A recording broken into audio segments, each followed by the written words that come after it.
Chini. Thank you very much. Mheshimiwa Gavana wetu wa West Pokot, rafiki yangu Kachapin, my brother Raval Guru and the Defki family, mawaziri, viongozi wote na ndugu zangu wa West Pokot, hamjambo. Sobai kokwo, sobai nabo, kakwenya yotin, Bwana Yesu asifiwe. Hebu mnisalimie hivi hewani nione watu wa West Pokot. Hey! Naona kweli mko na maneno mmekuja. Kwanza mimi nataka nimshukuru Mungu kwa kutupatia nafasi hii. Tufike county yetu ya West Pokot kwa mara nyingine tena. Na mtanipatia nafasi kidogo kwa sababu tuko na viongozi wengi. Tuko na watu wengi marafiki wametoka sehemu mbalimbali. Marafiki wa ndugu yetu Bwana Guru na kampuni yake. Mumesikia ako na marafiki wengi ambao wamemsaidia kutoka IFC, banks zetu za Kenya na marafiki wengine wengi ambao wameungana na sisi leo katika kusherehekea kiwanda hii ambayo tumengojea. Vile watu wa West Pokot wamesema, kiwanda hii imezungumziwa miaka nyingi, lakini leo kwa mapenzi ya Mungu tumekuja kuifungua rasmi, na sasa itazalisha mali na kuajiri vijana wa West Pokot. And therefore this is a very special day in many important ways to different stakeholders. To the Deski Group, we are here to make another milestone in their ambitious expansion of their industrial footprint in the Republic of Kenya. To the people of West Pokot, this is a moment to witness the enormous resource potential of this county and its economic benefits to the local community and to our nation, Kenya. To the people of Kenya at large, we take a monumental step in our industrialization journey by aligning investment and productivity with our quest for self-reliance in respect of strategic goods. The role of the Defki Group in this journey is commendable. Two of their investments, National Cement and now Cemtech, produce 6 million tons of clinker annually, which is equivalent to our national demand as a nation. The opening of this plant takes our clinker production beyond this demand to 11 million tons annually, an excess of 5 million tons. The group's achievement is admirable. Over the past 5 years, it has invested, as Mr. Guru himself said, $1 billion. That is close to 150 billion shillings in our economy, in our country, both in the steel and cement manufacturing. And I want to congratulate my brother Guru for having the confidence in our country. It takes courage, it takes commitment, it takes belief for one to invest 150 billion Kenya shillings, even if it is counted in whatever currency. $1 billion is big money in terms of investment. It doesn't matter the currency you use to count. Additionally, it now employs 11,000 Kenyans directly and more than 40,000 Kenyans indirectly. In this plant alone, over the last 4 years, 5,000 people have been working in this plant. Going forward, 2,500 people will be working here every day. And that does not include the transporters and all the other people that will benefit from this ecosystem. The business, the entrepreneurs that will be developed by this factory will contribute immensely to what Kenya of the future and West Pokot of tomorrow will look like. West Pokot County is about to experience an economic resurgence through incomes and various sources associated with the factory, including wages, consumption, and increased revenues.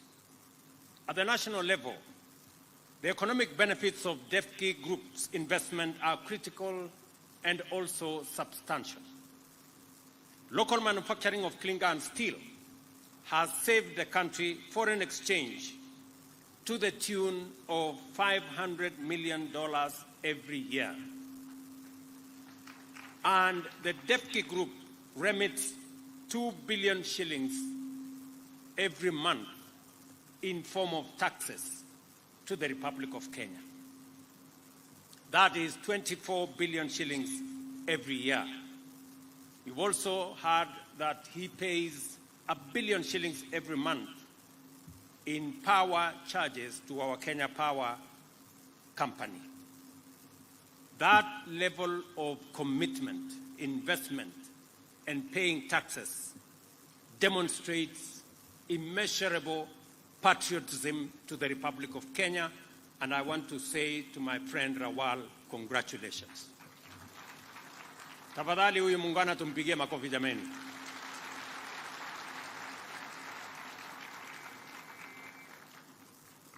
Huyu guru ni rafiki yangu, lakini anaamini kwenye taifa la Kenya. Sio watu wengi wako na uzalendo ya kutosha kuweka pesa zao katika investment ya mali kama hii. Umesikia hii kiwanda ilipatiwa leseni ikafanywa ground breaking miaka 13 iliyopita, lakini haikuanza. For 13 years nothing happened, kwa sababu people had excuses. Oh, you know, West Pokot is insecure. Oh, you know, there is imports of clinker and many other excuses. But when DEFCI came into the scene, a man who believes in Kenya, who has demonstrated his patriotism to the Republic of Kenya, he overcame those challenges. He overcame those excuses. And that is why today we have an investment of 45 billion shillings in West Pokot. Wakati mmoja nilikuja hapa West Pokot kwa uwanja, na niliwaeleza watu wa West Pokot ya kwamba ni maono yangu ya kwamba hii West Pokot tuibadilishe. Hii West Pokot tutaipatia jina mpya. Haitakuwa West Pokot ya wizi wa ng'ombe, ya njaa, ya kukosekana kwa usalama. Itakuwa ni West Pokot tofauti. Mnajua ile kazi tumefanya hapa West Pokot. Tumejenga barabara ambayo haikuwa imejengwa na serikali nyingine yoyote. For the last 8 or so years, we build roads in this county. Mumesikia ile mpango tuko naye kwa zile barabara ambazo zimesalia. Barabara kutoka kule maili 9 kule Leseru all the way mpaka Murpus hapa. Tumepatiana hiyo kandarasi, tumepata pesa kutoka Africa Development Bank, na katika hiyo mpango tutajenga hiyo barabara. Yale mambo mengine mumeniuliza, kwa mfano tufanye dualing pale Makutano, tufanye dualing hapa Kamatira kutoka hapa chini,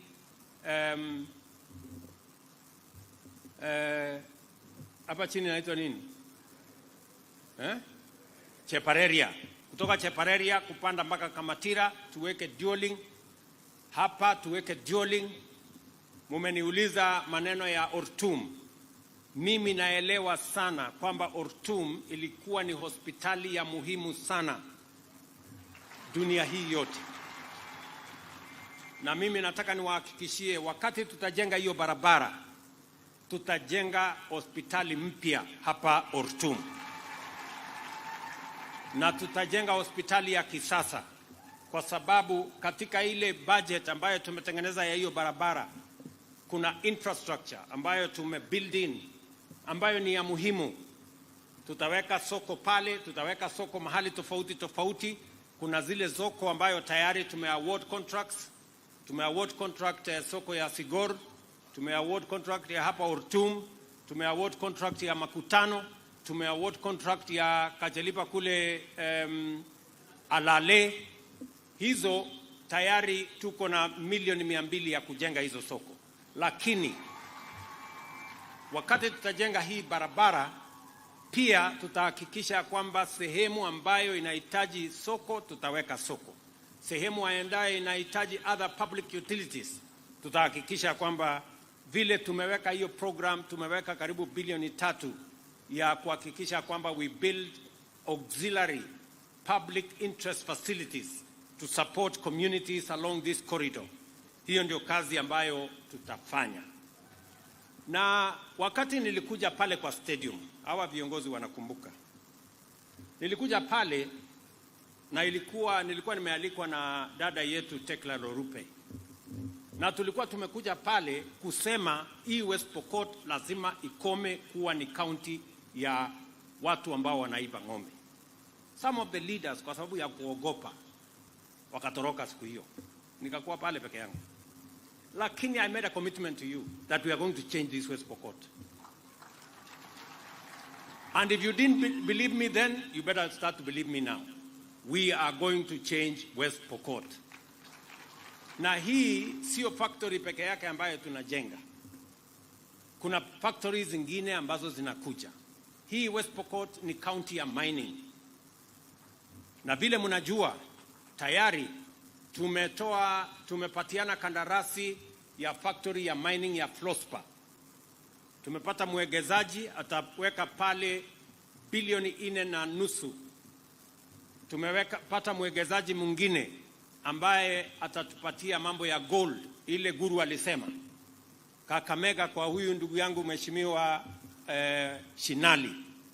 Pale tuko na bilioni 5.8 kujenga gold refinery pale Kakamega. Vile vile tunajenga kiwanda ingine kule Vihiga ya granite. Tumepata mwegezaji ya shilingi bilioni 2.5. Na ni kwa sababu tumekubaliana kama taifa ya kwamba lazima tupange vile tutazalisha mali ili tuondoe umaskini. Na njia moja ya kuondoa umaskini, kuzalisha mali na kupanga ajira ya vijana wetu ni kazi hii ya viwanda. Na mbali na kuweka hiyo mpango, waziri wangu wa mambo ya industry pia tumekubaliana na yeye, tunajenga special economic zones zingine 6 Kenya, kwa sababu we want to create ecosystems and avenues for us to target the export market. Mumesikia vile Guru amesema hapa, 80% ya hii Clinker ambaye atatoa hapa, kiasi kikubwa itauzwa kwenye nchi jirani. Tutapata pesa ya kigeni because of the steps we took as a country. Many people complained about the finance bill last year. As my chairman for Finance Committee, Mr. Kimani Kuria here, MP for Molo, has told you, this was what it was informing the finance bill. We want Kenya to move away from being a supermarket for other countries to being a manufacturer of our own goods and exporting to other countries goods that can be manufactured in Kenya. That is why we made a commitment, and I am firm and determined to make sure that we grow our manufacturing in Kenya. For the last almost 6 years, manufacturing in Kenya has come down from 9% of GDP to 7.2%. Our plan is to take it to 20% of GDP, and it will not go there through miracles, it will go there through investments like what Guru and others are doing in Kenya. Ladies and gentlemen, there is absolutely no justification for us to import clinker when we have manufacturing capacity, when we have the raw material. There is nothing that we are going to import to make this clinker here. And if there is any import, it is less than 10%. So this is clinker manufactured in Kenya. I hear some people tell me sometime, Mr. President, you know, goods manufactured in Kenya are not very high quality. And I tell them, it is better we drive a Datsun made in Kenya than a Rolls-Royce made elsewhere.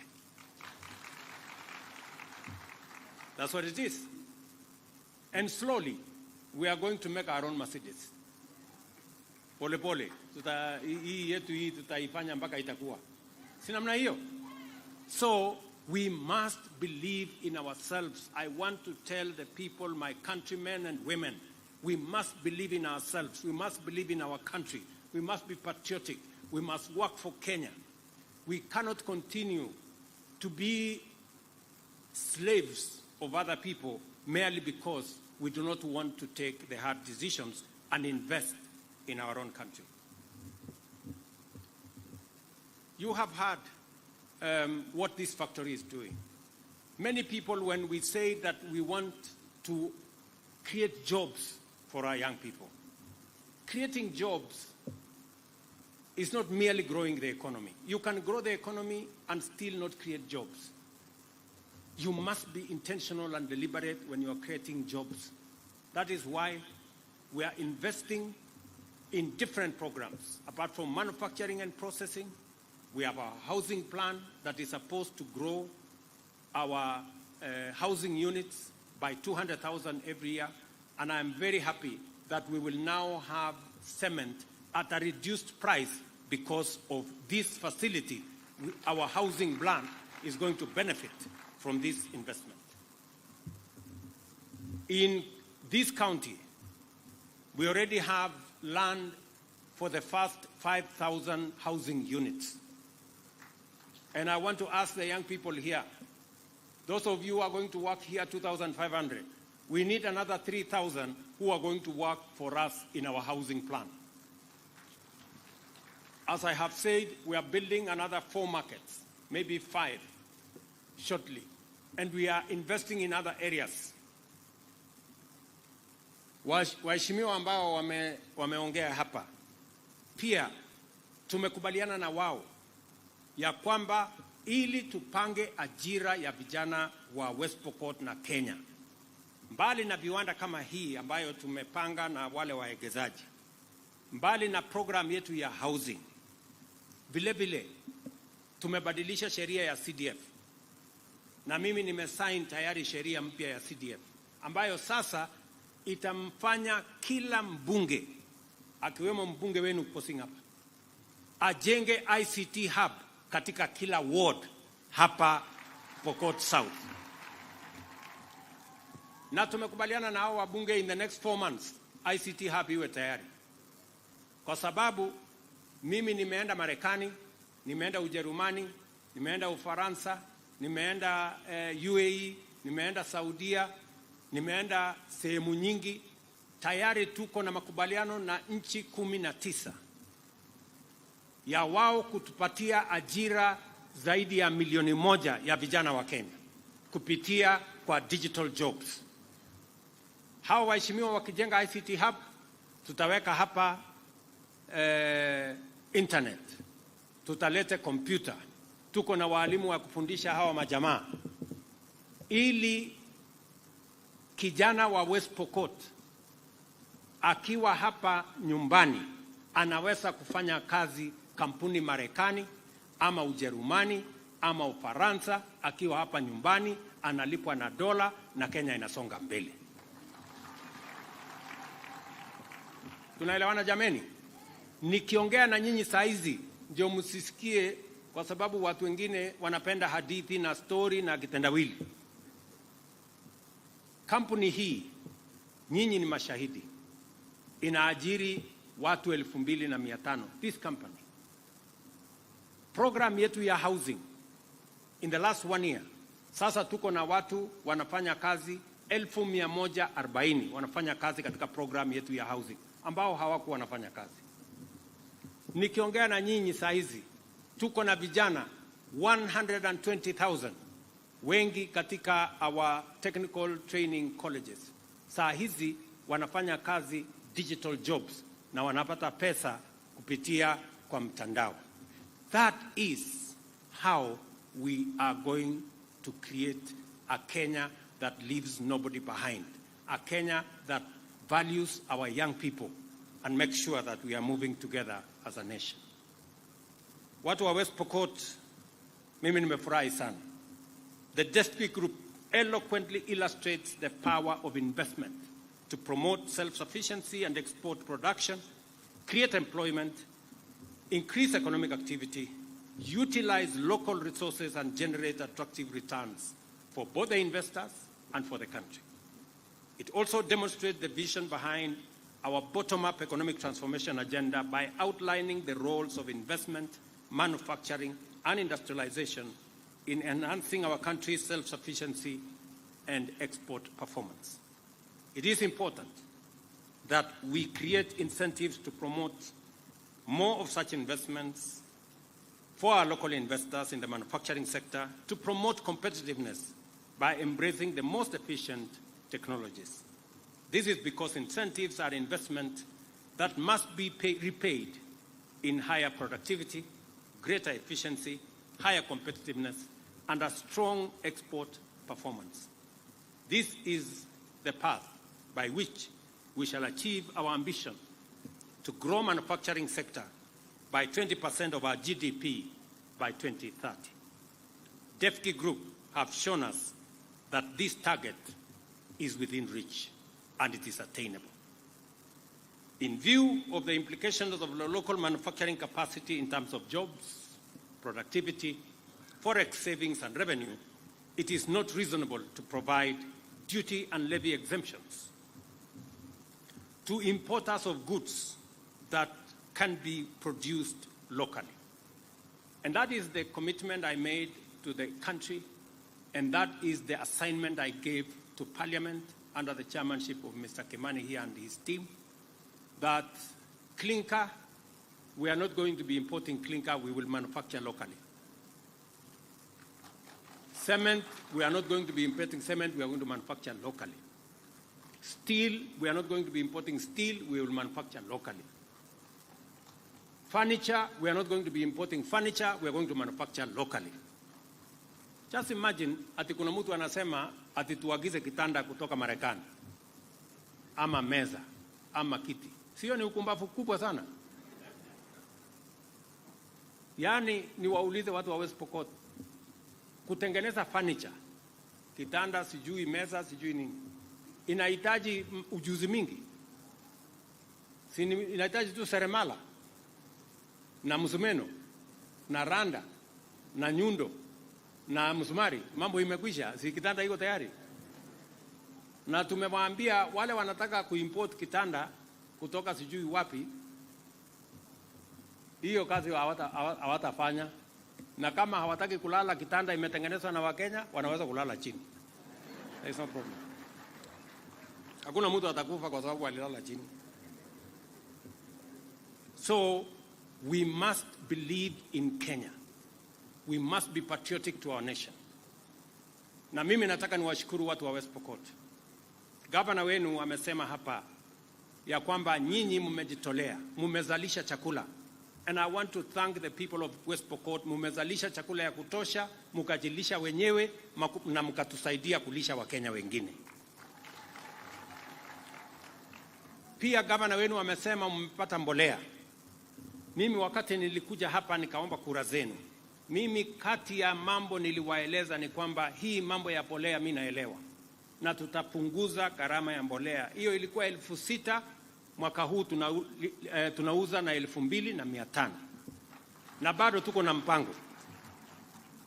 Na hiyo kazi ambayo tumefanya ya kupunguza hiyo gharama ya mbolea imetusaidia kwa kahawa, imetusaidia kwa chai, imetusaidia kwa sukari, imetusaidia kwa mahindi, imetusaidia kwa ngano. We have production now in Kenya. Na Mungu akatubarikia na mvua mwaka uliopita na mwaka huu.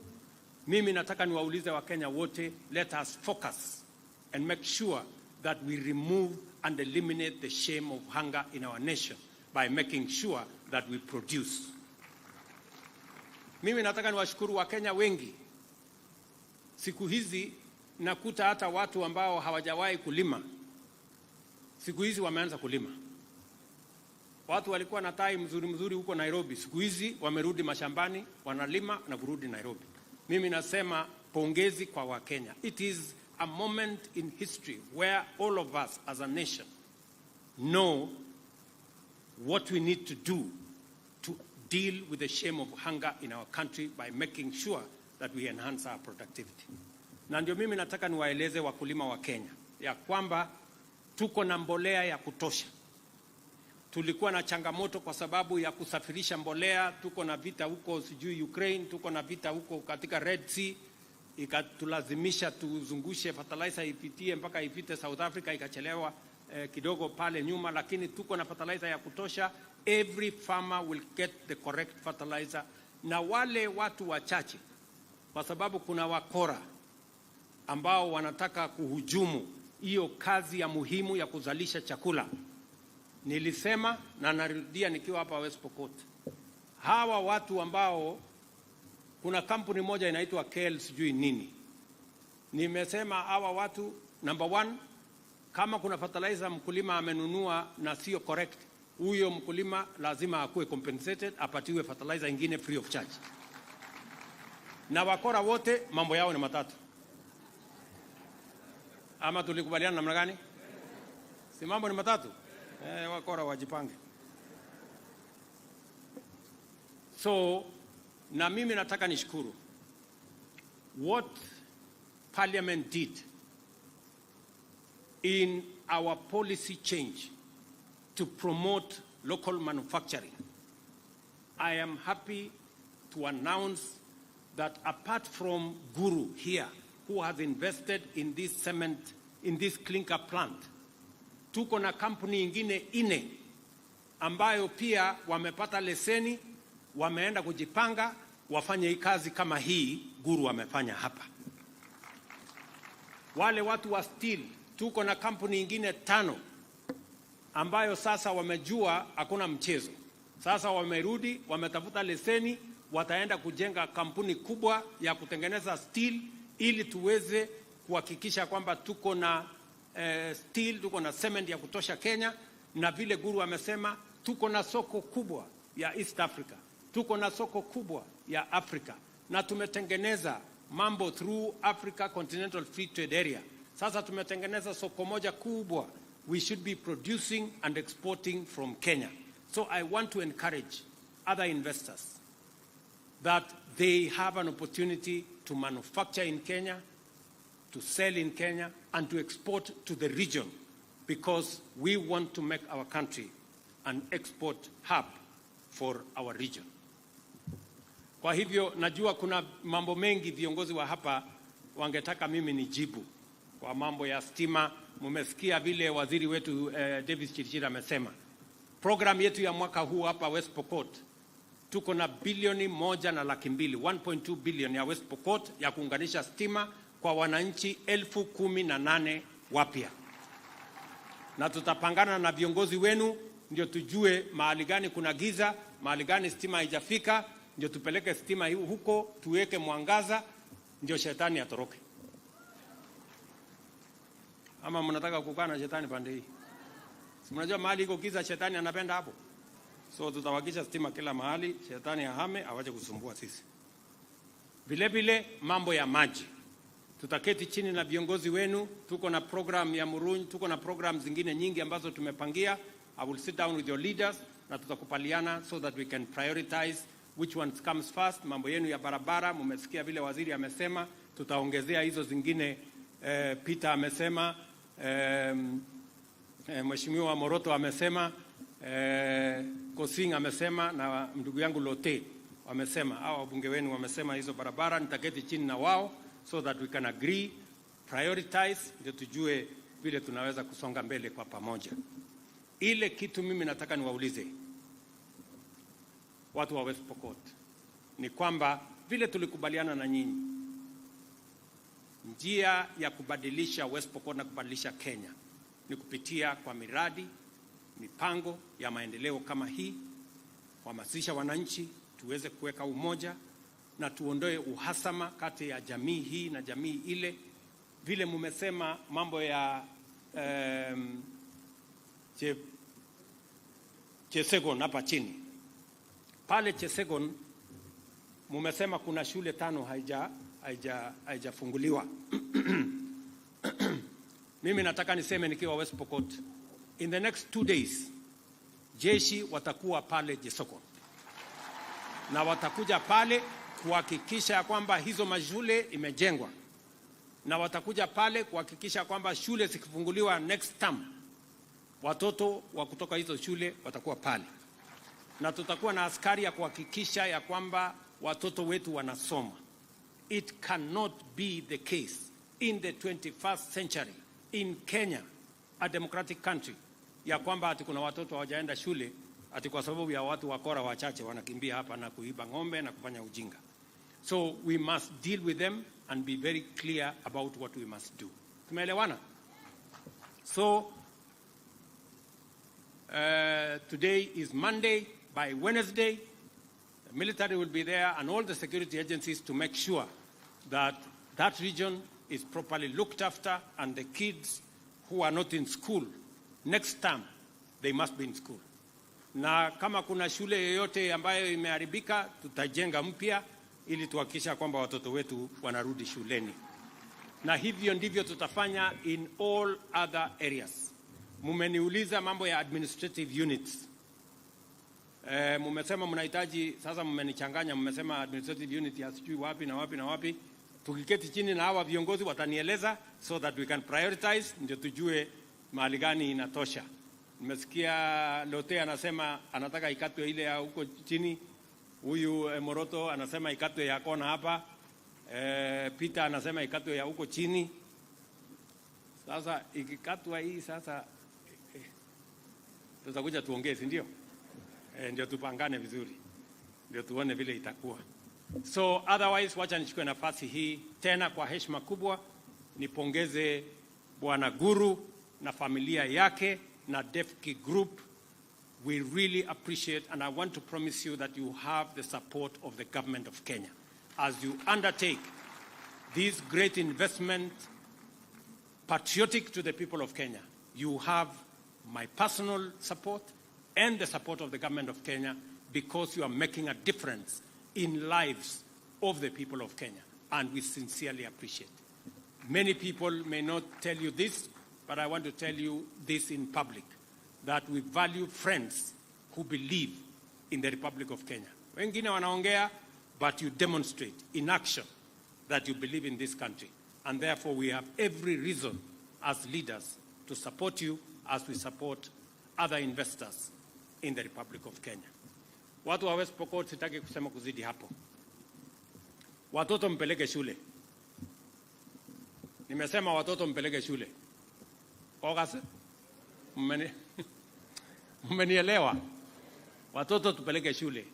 Last year tuliajiri walimu wengine 56,000.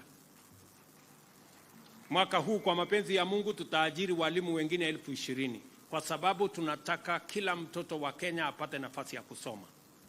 That is our commitment, so that we can build a nation that we all believe in. Mimi nataka niulize wale niliwaambia madaktari jana, tafadhali tukubaliane kama wa Kenya ya kwamba we must live within our means. we cannot spend money that we don't have. We cannot have a budget that we cannot fund. And that is why we have to cut down on expenditure. I said yesterday, we are cutting down. The budget Parliament had done of 4.2 trillion, we are cutting it down to 3.7 trillion. We are removing 500 billion because we must cut the size of the cloth that fits our size. Hatuwezi kuendelea to live large. And I want to say this. It will be reckless. It will be irresponsible. And it will be a betrayal to the nation of Kenya if we continue to borrow money and risk our country defaulting when we know that we can live within our means and we can cut down on our expenditure, we can enhance our revenue, we can reduce on wastage, and we can stop corruption so that Kenya can move forward. As I have told the country before, we are going to make the right decisions. Last year, when we make decisions to stop matters to do with unnecessary subsidies on consumption, many people did not believe in it. But now, unga ambayo ilikuwa shilingi 200 plus, saa hii guru huyu ameniambia amenunua hapa shilingi 100. Hapa kwenu. Hiyo imepungua. Dola ambayo ilikuwa imefika 160. Because now people believe in Kenya and they believe we have the capacity to make the right decisions. Dola ndio hii imekuja imefika 130 ikiteremka chini. Mafuta inateremka chini. Dola inateremka chini. Jana ilitangazwa stock exchange ya Kenya, Nairobi Stock Exchange. Imetoka from being the worst stock exchange to the best stock exchange in the world. Stock exchange ya Nairobi ya Kenya. Sasa nyinyi mnataka stock exchange ya Kenya ndio number 1. Na nyinyi mko stock theft. Surely. What an irony. Hiyo maneno tuwache. Maneno iko huko kwa stock exchange. Tumeelewana? Huko ndio maneno inaendelea mzuri. Tuwache hii ya stock theft. Tumekubaliana jameni? Watu wa West Pokot tumekubaliana? Tuko pamoja? Nimesikia viongozi hapa wameongea, wamesema West Pokot sisi wote tutakuwa chama moja ya UDA. Ni kweli ama si kweli? Ni kweli ama si kweli? Harambee. Mbona sauti bado? Harambee. Hapo kwa kazi ni kazi. Tutakuwa hapo sisi wote. So mimi nakaribisha Kosing, nakaribisha Lote, nakaribisha mama wetu wa county, nakaribisha kila mtu kwa chama yetu ya UDA. Si namna hiyo? Na wewe sasa pita, kwa sababu wewe ndio na senior wetu. Huyo senior. Huyu uko bunge, sasa yeye ndio senior kabisa. Huyu Samuel Moroto. Sasa nyinyi mtayarisha sakramenti mulishe hii watu. Ndio tutembee pamoja. na governor, si ndio? Ama namna gani? Mtayarishe meza ya Bwana ndio tutengeneze hiyo maneno tusonge mbele pamoja. Si ndio? So otherwise mimi nataka niseme asante sana. Nimefurahi sana kufika hapa West Pokot. Mimi nawapenda sana na watakia baraka ya Mungu. Thank you very much.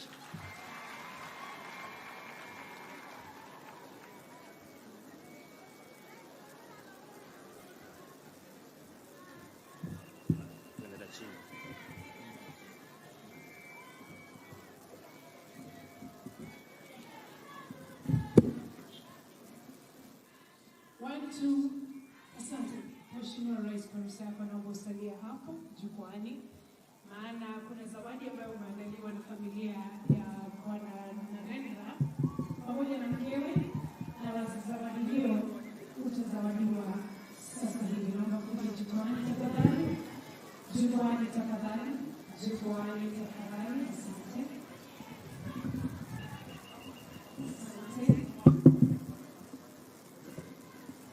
Tuwape makofi wakati ambapo wanampa mama zawadi mheshimiwa.